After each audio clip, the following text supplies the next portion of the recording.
જય સ્વામિનારાયણ વિદ્યાર્થી મિત્રો, બાયોલોજી ઈ વિદ્યાના ક્લાસમાં આપનું સ્વાગત છે. ગયા વિડીયો લેક્ચરમાં આપણે સમજ્યા હતા સ્નાયુ, રેખિત સ્નાયુની રચના. આ રેખિત સ્નાયુની જે રચના છે એની અંદર આપણે ઘેરા બીમ, ઝાંખું બીમ એટલે કે એ બીમ અને આઈ બીમ ની સમજ લીધી. એક્ટિન અને માયોસિન સૂક્ષ્મ તંતુકો રેખિત સ્નાયુમાં આવેલા છે એ આપણે સમજ્યા.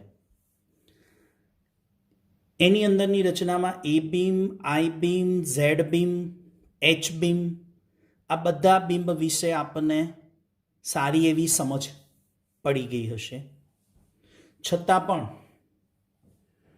આર્યે જે થિયરી છે રેખિત સ્નાયુની રચનાની, સાથે સાથે એના પછી હવે આપણે જોવાનું છે, આજનો ટોપિક છે સંકોચનશીલ પ્રોટીનની રચના.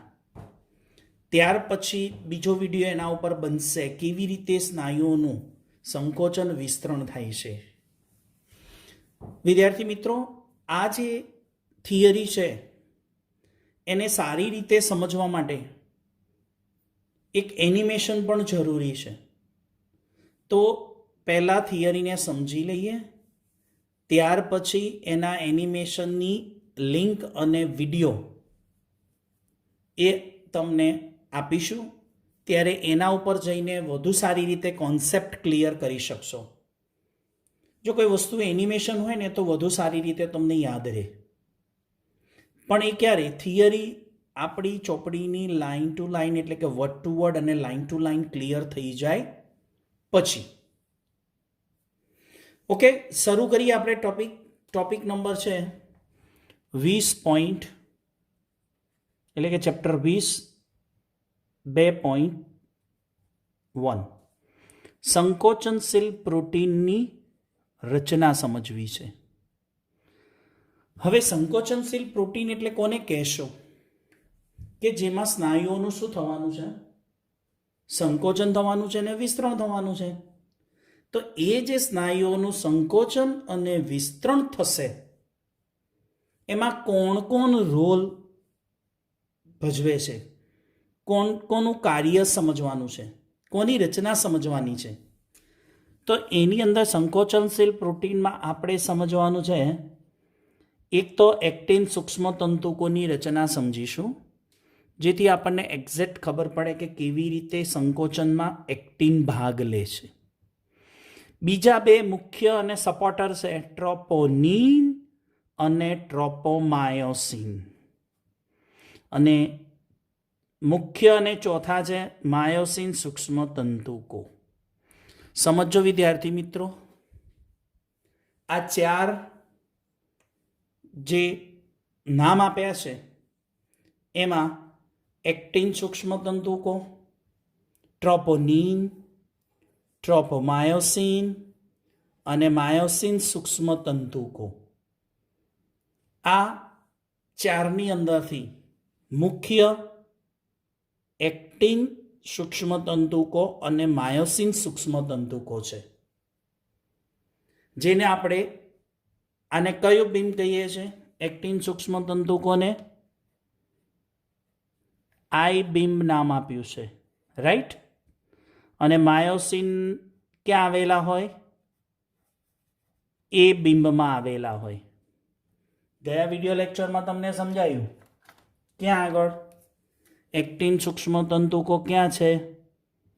તો કે આઈ બીમમાં છે, ઝાંખા બીમની અંદર. માયોસિન સૂક્ષ્મ તંતુકો ક્યાં છે? તો કે એ બીમની અંદર. એની રચના શીખી ગયા, ઝૂમ કરીને ડીપની અંદર શીખી ગયા, જેથી આપણને ખબર પડે. જોડે ટ્રોપોનિન અને ટ્રોપોમાયોસિન પણ એટલા જ જરૂરી છે, એના વગર સ્નાયુ સંકોચન થઈ શકે નહીં. મુખ્ય બે છે એક્ટિન અને માયોસિન. સપોર્ટરની અંદર સહાયક પ્રોટીન તરીકે કોણ વપરાય છે? ટ્રોપોનિન અને ટ્રોપોમાયોસિન. સમજી રાખજો, આ ચારે ચાર જે છે બધા જ પ્રોટીનના બનેલા છે. ક્લિયર? ઓકે. હવે પહેલી રચના આપણે શીખીશું એક્ટિન સૂક્ષ્મ તંતુકોને. કોને શીખીશું? એક્ટિન સૂક્ષ્મ તંતુકોને. હવે કેવી રીતે એક્ટિન માઇક્રોફાઇબર્સ બનશે? તો પહેલું એમાં છે જી એક્ટિન. કયો? જી એક્ટિન. ગોળાકાર પ્રોટીન. કયો? ગોળાકાર, ગ્લોબ્યુલર એટલે ગોળાકારનો પ્રોટીન છે. તો આને તમે શું કહેશો? જી પ્રોટીન, જી એક્ટિન. આ 1, આ 2, આ 3, આ 4, આ 5, આ 6, આવા ઘણા બધા હોય. આ મોનોમર છે. શું છે? મોનોમર.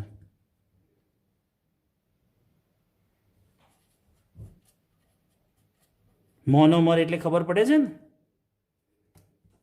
એક જ અણુ.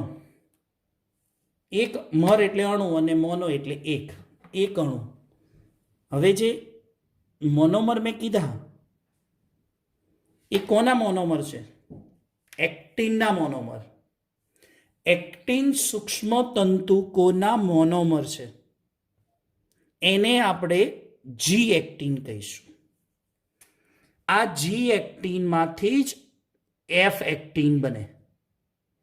તો અહીંયા આઈડિયા થોડો આપ્યો છે તમને કે આ બધા જી એક્ટિન છે એ બધા એક સાથે જોડાઈ જાય એટલે એનું શું થાય? પોલિમરાઇઝેશન થાય. શું થયું કહેવાય? પોલિમરાઇઝેશન. એટલે આ જી એક્ટિનના જે મોનોમર છે એ બધા જોડાઈને એ કુંતલ આકારની રચના લાંબી બનાવે, જેને આપણે કહીએ એફ એક્ટિન. એટલે એફ એક્ટિન આ એફ એક્ટિનનો તંતુ છે. એ જે એફ એક્ટિનનો તંતુ છે એ શામાંથી બન્યો? જી મોનોમર એક્ટિન છે. એ મેગ્નેશિયમ ખનિજ તત્વ છે એની હાજરીમાં. એમજી મેગ્નેશિયમ ખનિજ તત્વની હાજરીમાં પોલિમરાઇઝેશન થઈ અને આ એફ એક્ટિન લાંબો તંતુ બન્યો. એટલે કે એફ એક્ટિન શું કહેવાય? જી એક્ટિનના પોલિમર તંતુ છે. એફ એક્ટિન કોને કહીશું? જી એક્ટિનના પોલિમર તંતુ. That's clear? ઓકે. નેક્સ્ટ આગળ જોઈએ.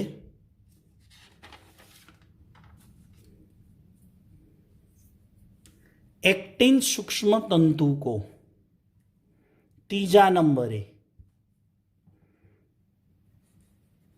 એક્ટિન સૂક્ષ્મ તંતુકો કેવી રીતે બને છે એની સમજની અંદર પહેલા જી એક્ટિન, પછી એફ એક્ટિન, અને આવા બે એફ એક્ટિન એકબીજા સાથે કુંતલ આકારે વીંટળાય. અહીંયા તમને આકૃતિમાં દેખાય છે કેટલા એફ એક્ટિન છે? કેટલા એફ એક્ટિન આપણને દેખાય છે તમને? 2.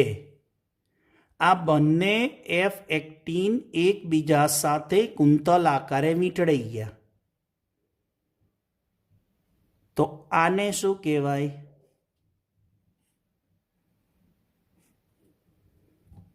એક્ટિન સૂક્ષ્મ તંતુકો બોલાય. શું બોલાય? એક્ટિન સૂક્ષ્મ તંતુ કહેવાય. હવે એને થોડુંક ઝૂમ કરીએ. ઝૂમ મીન્સ હું મોબાઈલમાં ઝૂમ કરું? ના, આકૃતિમાં ઝૂમ કરવાનું છે. પિંચ ઝૂમ કરીને જોઈએ તો એની એક્ટિન સૂક્ષ્મ તંતુકોમાં આ તમને દેખાય છે એક્ટિન સૂક્ષ્મ તંતુક. એની ઉપર આ સ્પોટ એક જગ્યા છે. એ જગ્યાનું નામ છે માયોસિન જોડાણ સ્થાન. યાદ રાખજો, આગળ જ્યારે એનું કાર્ય આવે ને ત્યારે એ શબ્દ હું બોલીશ કે એક્ટિનની ઉપર આવેલા માયોસિન જોડાણ સ્થાન. તો નીટ માટે પણ ક્લિયર કે માયોસિન જોડાણ સ્થાન ક્યાં આવેલું છે? તો એક્ટિન સૂક્ષ્મ તંતુકોની ઉપર છે. તો આ વાત થઈ એક્ટિન સૂક્ષ્મ તંતુકો, જેને આપણે કહીએ ઝાંખું બીમ, જેને કહીએ આપણે આઈ બીમ. તો આઈ બીમની અંદર એક્ટિન સૂક્ષ્મ તંતુકોની રચના કેવી રીતે થાય? જી એક્ટિનમાંથી એફ એક્ટિન, બે એફ એક્ટિન જોડાઈને શું બનાવે? એક્ટિન સૂક્ષ્મ તંતુકો. ઓકે મિત્રો, આગળ જઈએ. બીજો પ્રોટીનનો ઘટક છે ટ્રોપોમાયોસિન. કયો ઘટક? ટ્રોપોમાયોસિન. ટ્રોપોમાયોસિન એક દંડાકાર પ્રોટીન છે અને એ પણ બેવડી કુંતલાકાર શૃંખલા ધરાવે. બેવડી કુંતલાકાર શૃંખલા એ એફ એક્ટિનને વીંટળાયેલી હોય. બતાવું છું, નેક્સ્ટ પેજની અંદર આકૃતિ સહિત દર્શાવેલું છે. અને એનું કાર્ય શું કે એફ એક્ટિન ઉપર, આ એફ એક્ટિનની ઉપર માયોસિન જોડાણ સ્થાન છે, આ એને ઢાંકી રાખે. તમને ખાલી સમજ માટે બતાવું કે ટ્રોપોમાયોસિન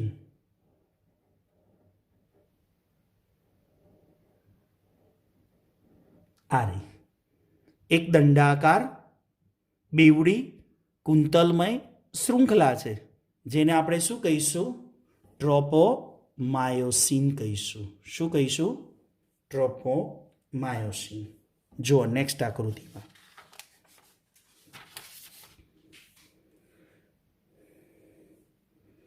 બરાબર ધ્યાનથી જુઓ, શું દેખાય છે?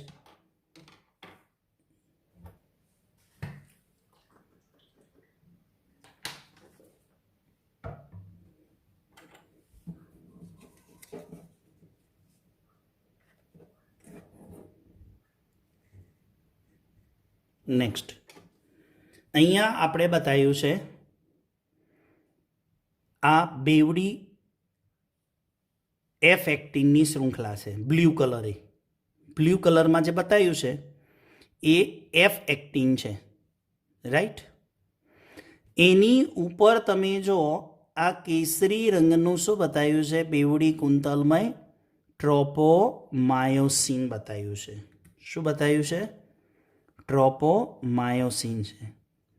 આ ટ્રોપોમાયોસિન છે, જે આ બ્લેક કલરનું છે ને એ માયોસિન જોડાણ સ્થાનને ઢાંકે છે, પણ અહીંયા આપણે એવી રીતે દર્શાવ્યું નથી. જો દર્શાવીએ તો તમને બીજા ભાગો દેખાય નહીં. એટલે આ ટ્રોપોમાયોસિનનું કાર્ય શું?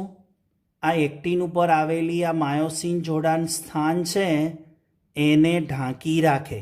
જરૂર પડે ત્યારે એને ખોલવામાં આવે, ત્યારે જ માયોસિન જોડાણ સ્થાન દેખાય. આ ટ્રોપોમાયોસિનનું કામ છે. 3 નંબરનો ઘટક આપણે છે ટ્રોપોનિન. કયો ઘટક છે? ટ્રોપોનિન. ટ્રોપોનિન એક ગ્લોબ્યુલર પ્રોટીન છે, ગોળાકાર પ્રોટીન છે. અને અહીંયા એનું કાર્ય પણ આપ્યું છે કે ટ્રોપોમાયોસિન વડે એક્ટિન ઉપર આવેલા માયોસિન જોડાણ સ્થાનને ખુલ્લું કરે. એટલે શું? અત્યારે મેં કાર્ય લખી નાખ્યું વહેલા. આનો ઉપયોગ તો થિયરીમાં આવે છે. કઈ થિયરીમાં? સ્નાયુ સંકોચનની. પણ છતાં અહીંયા સમજાવવા માટે મેં જોડે કાર્ય લખ્યું છે. તમને અહીંયા આકૃતિ આપી છે, એના ઉપરથી હું સમજાવું. તમે સમજો કે આ બ્લુ કલરના એક્ટિન સૂક્ષ્મ તંતુકો છે, બરાબર? એના ઉપર આ બ્લેક કલરના કાળા ટપકા મેં મૂક્યા છે. એ બધા શું દર્શાવે? આગળની આકૃતિમાં માયોસિન જોડાણ સ્થાન છે. એ માયોસિન જોડાણ સ્થાનને કોણ ઢાંકે છે? આ ટ્રોપોમાયોસિન. બરાબર, આ ટ્રોપોમાયોસિન. અને આ લાલ કલરના 3 મેં શું દોર્યા છે? ટ્રોપોનિન દોર્યા છે. એ ટ્રોપોનિન અમુક નિયત અંતરે આવેલા હોય. એક્ટિન ફિલામેન્ટ છે. આ આખી બ્લુ કલરની એક્ટિન ફિલામેન્ટ છે. એ ફિલામેન્ટની ઉપર ટ્રોપોમાયોસિન આ માયોસિન જોડાણ સ્થાનને ઢાંકે છે. અને આ ટ્રોપોમાયોસિનની ઉપર કોણ આવેલું છે? ટ્રોપોનિન છે.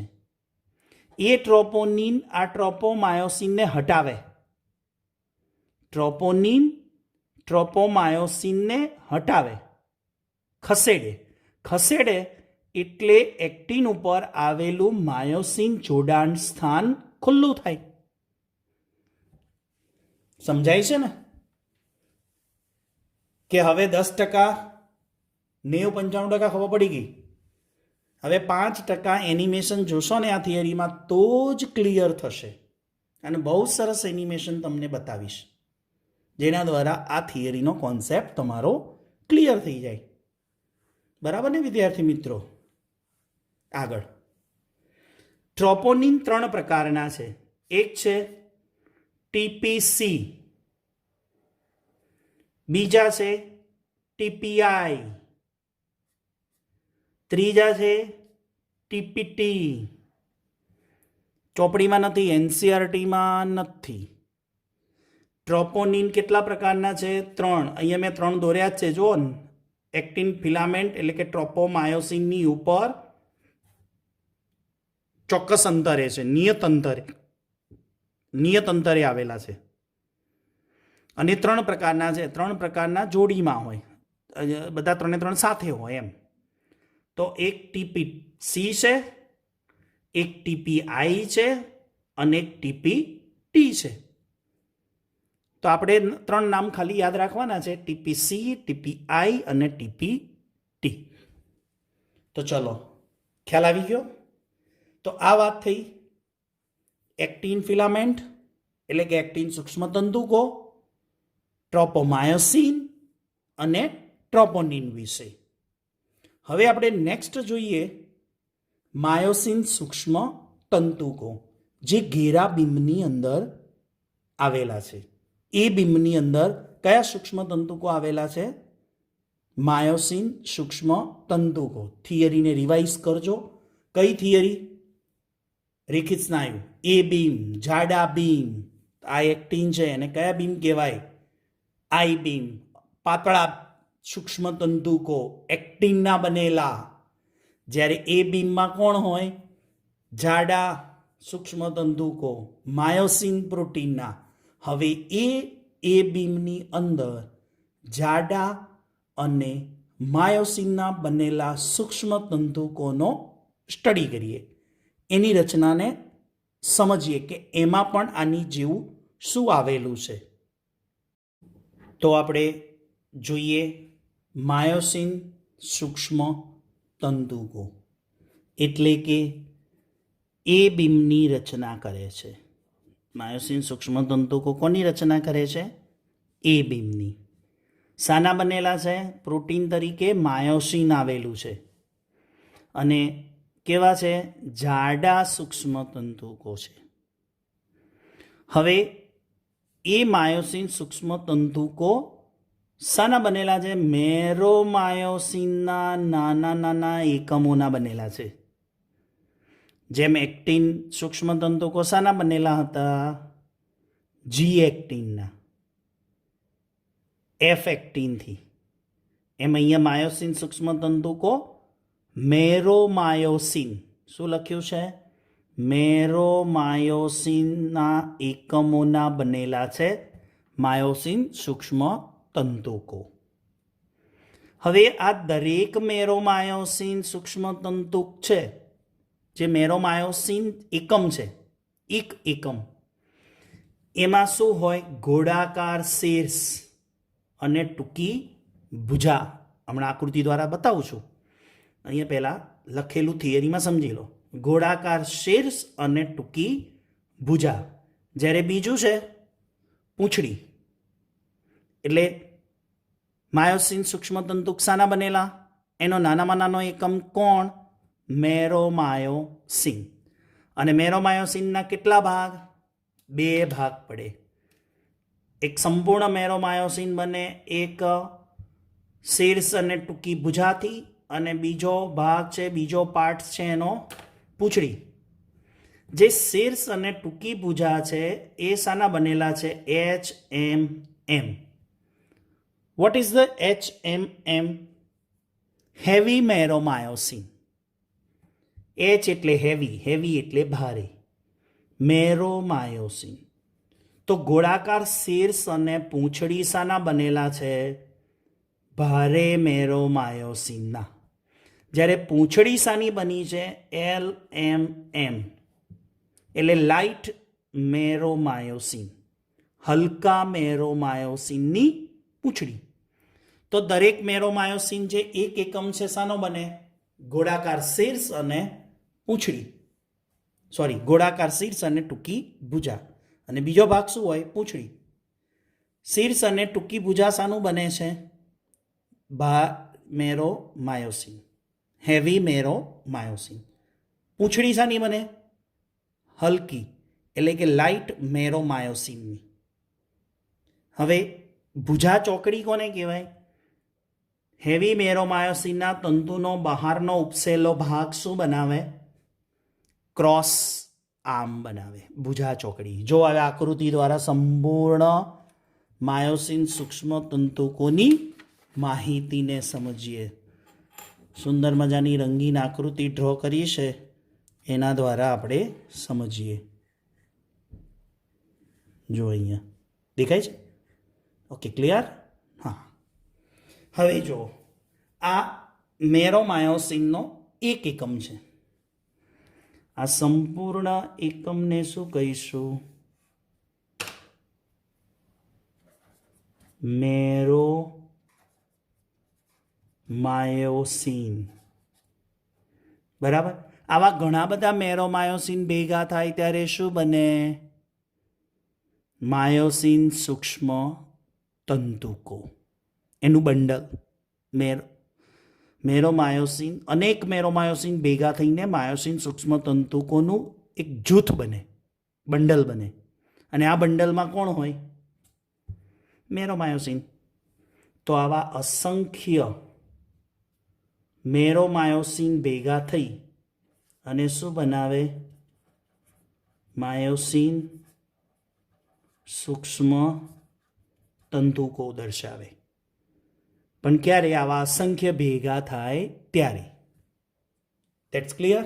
હવે જો આગળની થિયરીની રચનામાં જે શીખ્યા હતા એ જ અહીંયા શું છે? આને કહેવાય શીર્ષ. આ ટૂંકી ભુજા છે. આ ભાગ શીર્ષનો છે, હેડ. આ ટૂંકી ભુજા અને આ પૂંછડી. તો પૂંછડી શાની બને? LMM. આખી આ સળંગ પૂંછડી છે એ બને લાઇટ મેરોમાયોસિન, હળવા મેરોમાયોસિનની. જ્યારે આ હેડ છે એનું શીર્ષ છે એ શાનું બને? HMMનું, હેવી મેરોમાયોસિનનું. હવે બરાબર ધ્યાનથી જુઓ.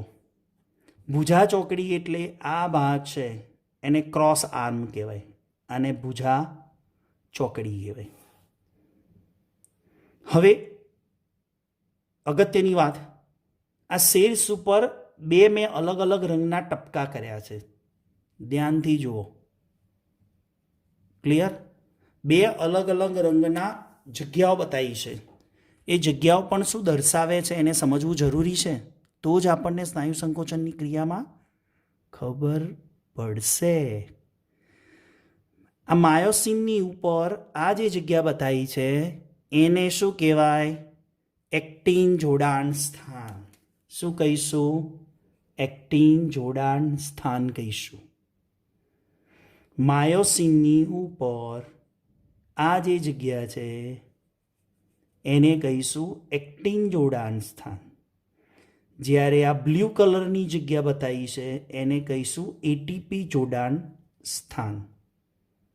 ક્લિયર? તો માયોસિનની ઉપર એક્ટિન જોડાણ સ્થાન, એક્ટિનની ઉપર માયોસિન જોડાણ સ્થાન. સમજાય છે કંઈ?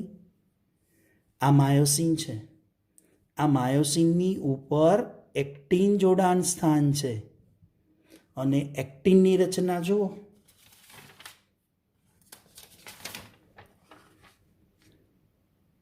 આ એક્ટિન ઉપર શું હતું? એક્ટિન ઉપર શું છે? માયોસિન જોડાણ સ્થાન. અને માયોસિનની ઉપર શું છે? એક્ટિન જોડાણ સ્થાન. બધો જ કોન્સેપ્ટ તમને આગળ સમજાશે જ્યારે આપણે એની ક્રિયાવિધિ જોઈશું ત્યારે. તો શું સમજ્યા આજના વિડીયો લેક્ચરની અંદર? બોલો તો. સંકોચનશીલ પ્રોટીનની રચના.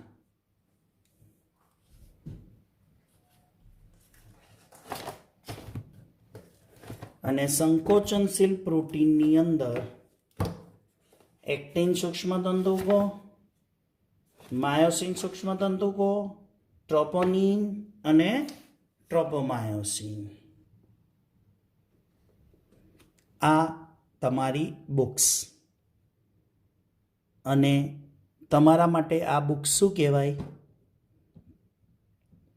ગીતા છે ને. ગીતા આપણને ઘણો બધો ઉપદેશ આપે છે, મહાભારત વખતે રચાયેલી. એમ 11 અને 12 સાયન્સની અંદર તમારે નીટની એક્ઝામમાં બાયોલોજીની બુક એક ગીતા તરીકે ઓળખાય. નીટ માટેના ઘણા બધા ઉપદેશ આપીને જાય છે આ, જેના દ્વારા આપણે નીટમાં એનસીઆરટીને પાકી કરીને સ્કોર કરી શકાય.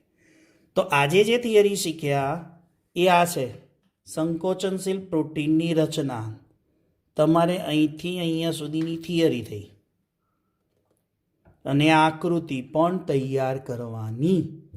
નીટમાં આકૃતિ ઉપરથી પણ પ્રશ્નો પૂછાય છે, તો આપણે એ જ રીતે સમજી વિચારીને આકૃતિ સાથેના ડ્રોઈંગ વડે થિયરી તૈયાર કરવાની રહેશે. હવે નેક્સ્ટ જે વિડીયો લેક્ચર બનશે આખો, બહુ ઇમ્પોર્ટન્સ થોડોક અઘરો છે, કઠિન છે.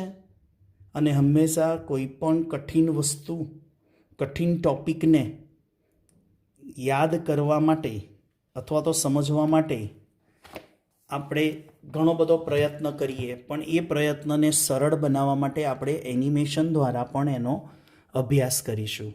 એટલે ચોપડીમાં આવતા આવા કઠિન બિંદુઓ, જેને આપણી સાદી ભાષામાં કઠિન બિંદુ કે આમ કહીએ આપણે એને હાર્ડ પોઈન્ટ, એટલે કે અઘરા ટોપિક, એને સમજવા માટે કંઈક એનિમેશન, કંઈક વધુ સારું એનિમેશન જોઈએ ને તો આપણો કોન્સેપ્ટ ક્લિયર થઈ જાય. અને એ કોન્સેપ્ટ ક્લિયર મારે તમને કરાવવાનો છે. ક્યારેય આપણે ગોખીને તૈયાર નથી કરવાનું. સમજીને વિચારીને તૈયાર કરેલું હોય ને એ આપણને હંમેશા સરળતાથી યાદ રહે. અને એ કોન્સેપ્ટથી જો તૈયારી કરીએ ને તો નીટમાં પૂછાયેલા પ્રશ્નોને વધુ સારી રીતે હેન્ડલ કરી શકાય અને વધુ જવાબની નજીક પહોંચી શકાય. તો નેક્સ્ટ વિડીયો લેક્ચર સુધી મને રજા આપશો. જય સ્વામિનારાયણ, જય શ્રી કૃષ્ણ.